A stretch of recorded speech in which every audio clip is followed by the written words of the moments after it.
trusting your heart to anyone. Baby. Let's go. I look in your eyes and Ay, grabe naman ginagalingan. Ginagalingan, no? You're not trusting your heart to anyone. Giving it back. Oh my God, May. I want your symphony, singing in all that I am. You know, ganda at the top of my lungs. I'm giving it back. Oh my God, May. Welcome back mga kaaldab. Ito na naman po ang inyong lingkod, si Mr. Destiny. At ano na naman po masasabi nyo kay Mrs. Polkerson? Bukod sa mahusay na nga pong sumayaw, napakaganda pa po ng boses. Alam nyo, sa totoo lang po, remind ko lang, ibabalik ko ulit sa husay at galing ni Mengay, kung may kumbaga may records, yung ibig kong sabihin na Alpha Records o yung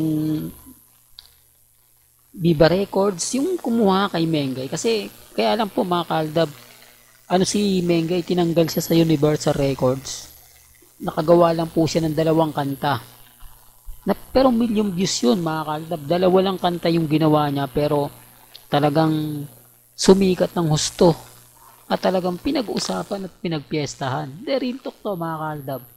Totoo po yan. Gumawa si Mengay ng 2 kanta. Ang problema lang po, hindi siya yung talagang pinakabida ron eh. Ang pinakabida po ron, walang iba kundi si Julian San Jose. Na kung saan, siyempre, sister company ng GMA Network. Si Mengay, kanino papasok yung pera kay Mengay? Di po ba? Wala, dahil kumbaga kung kay Julian San Jose, pasok sa GMA Network, sa GMA Records. Kay Mengay, solo niya eh. Di po ba? Sinasabi ko lang po ito mga kaaldab para lang po malinaw. Binibigyan ko lang po kayo ng idea. Binibigyan ko lang po kayo ng mga kaganapan na talaga naman pong nakakataba at syempre nakakatuwa. Yan naman po yung sinasabi ko lagi. Yan naman po yung lagi kong paulit-ulit na ina-update po sa inyo. Basta pagdating po kay na Alden at kay May, 101%, di po ba, na updated tayo. 101% na talagang dito lang po tayo. Kaya nga po maraming mga tao ang kumbaga laging nagbabantay, laging nakatutok, di po ba? Laging nagsasabi ng ganito, nagsasabi ng ganyan. Ako nga po mga kaaldab, hindi ko na po pinapansin yan. Pero totoo po, sayang po talaga, no? Kung nabigyan pa ng bagong record si Mengay. Kaya lang, syempre, wala po tayo sa posisyon para ipilit yan. Po ba? Syempre, maglalaban sila ni Alden Richards. At syempre, dun, isa po ang mga artista o mga kumakanta sa GMA Records. Alam nyo naman po na number 1 siloso ang GMA. Balik ko uli. Kung natatandaan nyo, sa Sunday Pinasaya, bumida lang si Mengay ng 1 buwan. Sinugi na siya. Tinanggal na siya sa Sunday Pinasaya. Paano? Natalbugan niya lahat. Di po ba? Natalbugan niya yung mga naandun. Yung mga sumisikat doon. Dahil pagpasok mo pa lang ng box ng studio hiyawan na yung mga fans Biruin nyo kalahati ng viewers, Aldab. Hindi, real talk to mga kaaldab. Sino sa inyo nakapunta na nakapanood na sa Sunday Pinasaya? Hindi, tuwing linggo palabas. Sinasabi ko lang po ito mga kaaldab para lang po malinaw Binibigyan ko lang po kayo ng konting idea. Binibigyan ko lang po kayo ng kumbaga mga simpleng kaganapan, simpleng update lang. Yun tayo di po ba? Pagdating sa pagbibigay ng update, hindi tayo naiiwanan. Hindi tayo napag-iiwanan. Lalo na nga po pagdating sa Altab. Kaya nga sabi ko sa inyo, pasensya na po Pabor na pabor po talaga ngayon ang nangyari sa Aldab sa ginawa pong interview ni Alden. Pinagpilitan niya na wag nang isingit. Di po ba? Tapos sasabihin po nila na ako lang daw po yung nagpapakalat ng issue dahil nananahimik na nga po raw yung Katden.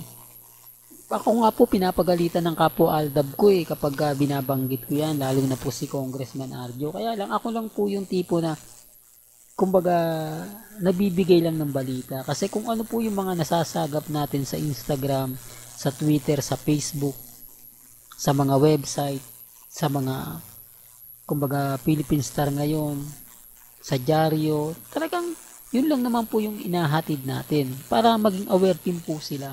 Para alam po nila na itong si Alden ngayon binabanatan sa social media. Dahil nga po yung iba nag-effort pa tapos wala rin po palang mangyayari sa bandang huli, bisikleta rin po pala ang magugustuhan ni Alden Richards. Kay Mengay naman, hindi naman nagbibigay ng post si Mengay, pabor na pabor sa kabila. Hindi nga po ito nagbibigay ng update. Never nga po niya sinasagot yung mga katanungan o kung kailan nga po daw siya magkakaroon ng chikiting, kailan daw sila magkakaroon ng ano ni ano ganyan, etc. Wala.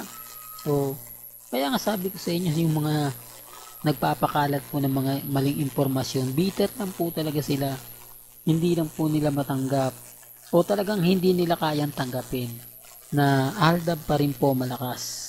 Aldab pa rin po ang nangunguna. Kaya nga po kapag tayo pinag-usapan, talagang babahain. Real talk to mga Kaaldab, binabaha po tayo ng mga update kung kani-kanino, pati yung mga website, pati yung mga ibang content creator, Aldab ang pinag-uusapan, yung mga post sa Facebook, sa TikTok, may kita nyo, tayo yung bida. Hindi po ba? Hindi, real talk to. Kaya nga sabi ko sa inyo mga mamis, mga titas, relax lang po maging matatag, maging kampante. Hayaan nyo lang po yung mga taong kumbaga nagsasabi ng ganito, nagsasabi ng ganyan. Basta maging relax lang po kayo, maging matatag. Huwag po kayong susuko.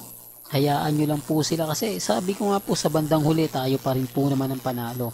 Sa bandang huli tayo pa rin ang bida. Masakit pong tanggapin. Lalo na nga po yung mga Armin at Katden. Pero wala Aldab pa rin po malakas. Alam nyo pag sinasabi ko yan, ang daming inis na inis, ang daming galit na galit. Pero wala malakas lang po talaga yung Aldab Well, hanggang dito na lang po ang ating latest updates. Kaya kung gusto nyo pa po ng pinaka-latest at sariwang update, abay tumutok lang po kayo dito po sa channel ni Mr. Destiny para updated po kayo sa mga bago at sa mga latest na i-upload po natin maya-maya lang. Hanggang sa muli, salamat po sa panonood at pakikinig.